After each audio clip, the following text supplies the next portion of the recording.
কোরআনের কাছে কেউ যদি প্রশ্ন করে, ও কোরআন, এই পৃথিবীতে নাজিল হওয়ার আগে তুমি কোথায় ছিলে? কেউ যদি প্রশ্ন করে, কোরআনে কারীম নিজে নিজের পরিচয় শোনায়, আমি কোথায় ছিলাম শোনো।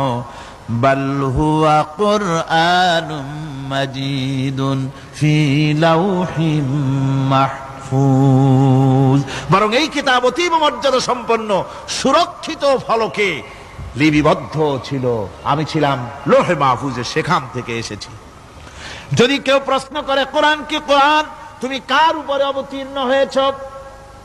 জবাব কোরআন নিজেই দেয়, ওয়া আমিনু বিমা নুজিলা আলা মুহাম্মাদ ওয়া হুয়াল হাক্কু মির রাব্বিহিম, ঈমান আনো সেই জিনিসের উপরে যেটা মুহাম্মদ সাল্লাল্লাহু আলাইহি ওয়াসাল্লামের উপর অবতীর্ণ হয়েছে।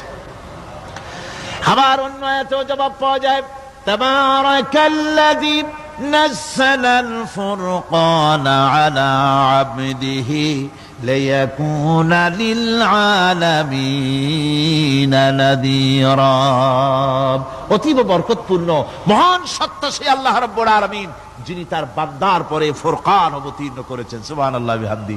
কোরআনের নাম আমি বলেছিলাম শুধু কোরআন নয়, অনেক নাম আছে। কোরআনের আরেক নাম ফুরকান। কোরআনের আরেক নাম কি?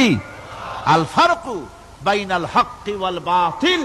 কোরআন হচ্ছে সেই মহাসত্য যা মিথ্যা এবং সত্যের মধ্যে পার্থক্য সূচিত করে, মঙ্গল এবং অমঙ্গলের মধ্যে পার্থক্য সৃষ্টি করে, যা সত্য এবং মিথ্যার মধ্যে তাফরিকা সৃষ্টি করে, সত্যকে মানুষকে বুঝিয়ে দেয়। তার নাম হচ্ছে ফুরকান।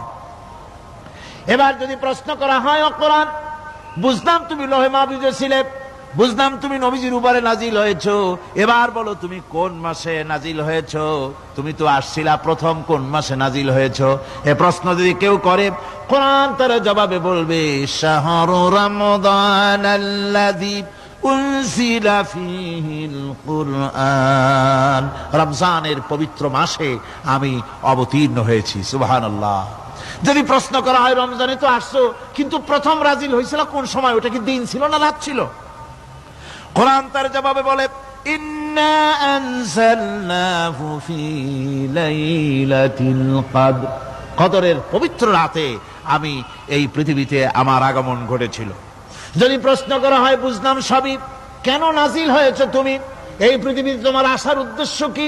মূল কাজটা কি? এই প্রশ্ন যদি করা হয়, কোরআনে কারীম তার জবাবে বলে, শোনো কেন এসেছি। লিতুখরিজান নাসা মিনাজ যুলুমাতি ইলান নূর, আমার মিশন হচ্ছে গোটা বিশ্ব মানবতাকে পুঞ্জীভূত জমাট বাঁধা অন্ধকারের ভেতর থেকে টেনে বের